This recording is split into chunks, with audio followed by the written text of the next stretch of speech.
Hello, everyone. Welcome to Snap Take. I'm Glazer of the Snap Judgments podcast, and today we have two very cool decks for you.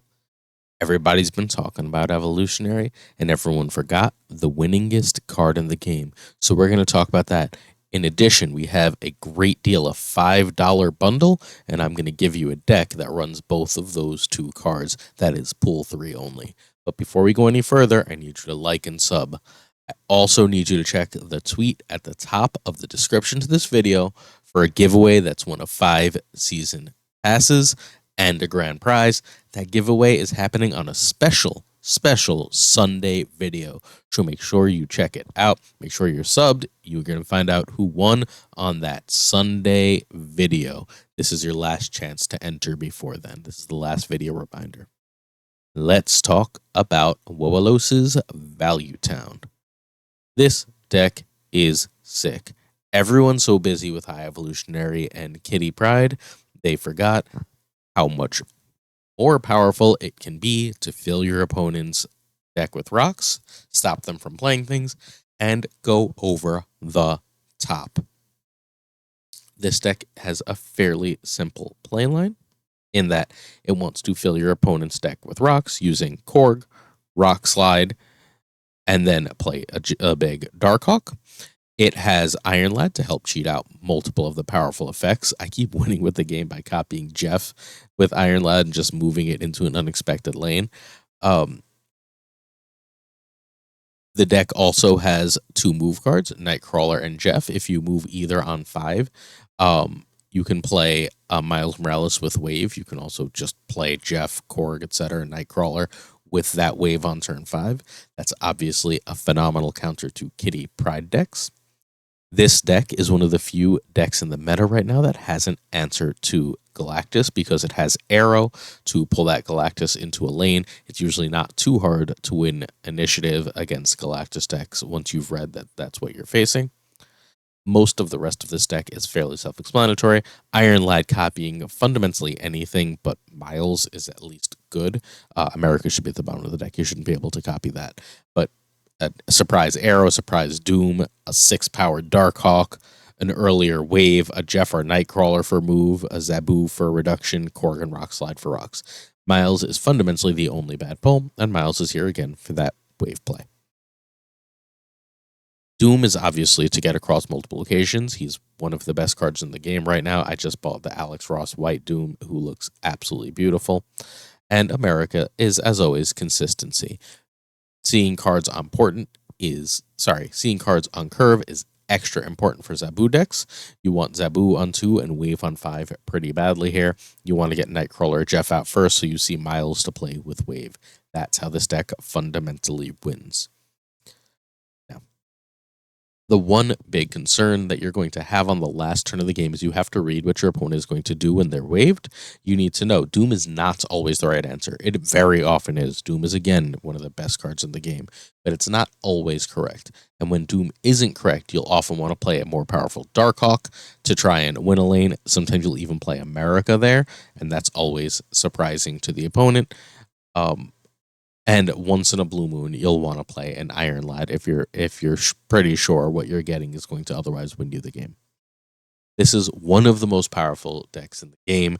Stop sleeping on DARKHAWK. It's still incredible. This is the evolution of Safety Blade's Stature Black Bolt list.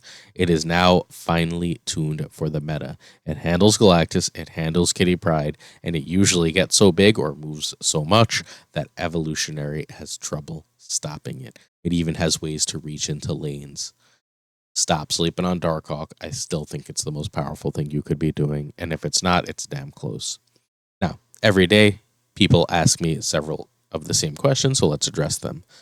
First, what's your snap condition? Your main snap condition is Zabu. If you have Zabu on 2 and you know your curve is smooth, then you can go ahead and snap. Are you going to win every game you snap? Absolutely not. That's not why you're snapping. You're snapping to maximize, since you're usually going to either get a win or a retreat in those games. My favorite snap condition in the game right now is Zabu into Rock Slide. If you got Zabu into Rock Slide, you're so far ahead because they're very likely to draw at least 1 rock, meaning that you now have not only card quality advantage, but literal actual card advantage. The next question is going to be, how do I replace Jeff? I think Jeff is all but irreplaceable in this deck. This is the best spot for Jeff. The only real way to replace Jeff in this deck is either Polaris or Juggernaut, because you really, really want to be able to get a move on 4 so you can Miles on 5. You can always drop something like Korg along with Polaris or Juggernaut on 4 to get a move which will activate your Miles Morales. Please don't feel like you have to play Wave on 5. Again, if you're not playing Kitty, if you know your opponent's just going to slam a Hulk, then dropping a Wave on 5 is just going to put you behind their Abomination. If there's a lane that you know that they want a Hulk in, this is an excellent turn to Arrow. Pulling their Abomination to the same spot they want a Hulk will mess with their plans. You can also, at that point, usually drop a DARKHAWK, a Rock Slide, an Iron Lad type card, along with something else. Turn 5, even without Zabu, DARKHAWK, Iron Lad, and Rock Slide, assuming you've gotten the move off, work with Miles. That's this deck. Hope you enjoy it. Let's get to the next one. The next deck is Pryde and Pride. Ooh, excuse me. This decided to show funny. Let's go. I have it better over here. There we go. Pryde and Pride. We have a new bundle. It's a $5 bundle. It's Pride Month. Happy Pride Month, everybody. No matter what you live your best and truest life. We love you here. All right. The Pride bundle is an Iceman variant and an America Chavez variant for $5. Both are canonically queer characters in the Marvel universe. So I decided to try and put them into a deck. And then I said, why stop there? Let's get as many other canonically queer characters as we can. So Kitty Pryde, Magic, Sarah, and Angela are all canonically queer characters in Marvel, and they all happen to fit a bounce deck. So this deck would really love Hitmonkey. Hitmonkey, A, didn't fit the theme, and B, I wanted this to be a pull 3 deck, so if you buy this bundle, everyone got Kitty Pryde for free. She's technically pull 5, but if you've been playing for more than a few days, you have a free Kitty Pryde. You should be able to, with just pull 3 cards, build this deck. The basic gist of the deck is you want a Bast to power up basically your whole deck outside of Sarah. America will never be in your hand when you play Bast, assuming you want to play Bast. You play Kitty over and over on Angela. It buffs up Angela, Bishop. It buffs up Collector. Hood also buffs up Collector. Anything you Falcon or Beast buffs up Collector. You get to play Iceman multiple times, ruining their hand. Sarah's not terribly important here, but she has 2 real value propositions in this deck.